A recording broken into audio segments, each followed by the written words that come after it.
বাংলাদেশে আগামী 5 দিন পর্যন্ত বৃষ্টিপাতের প্রবণতা অব্যাহত থাকতে পারে বলে জানিয়েছে আবহাওয়া অধিদপ্তর। আবহাওয়া অফিসের তথ্য অনুযায়ী বর্তমানে উত্তর বঙ্গোপসাগর ও তৎসংলগ্ন এলাকায় একটি লঘুচাপ সক্রিয় রয়েছে। এটি ধীরে ধীরে উত্তর পশ্চিম বঙ্গোপসাগর ও পশ্চিমবঙ্গের উপকূলীয় এলাকায় অবস্থান করছে।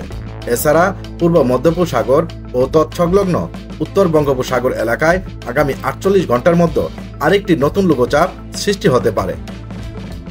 বুধবারের পূর্বাভাসে বলা হয়েছে, সকাল 9টা থেকে পরবর্তী 24 ঘন্টায় রংপুর, রাজশাহী, ঢাকা, ময়মনসিংহ, খুলনা, বরিশাল, চট্টগ্রাম ও সিলেট বিভাগের বিভিন্ন স্থানে অস্থায়ীভাবে দমকা হাওয়া সহ হালকা থেকে মাঝারি ধরনের বৃষ্টি বা বজ্রসহ বৃষ্টিপাত হতে পারে।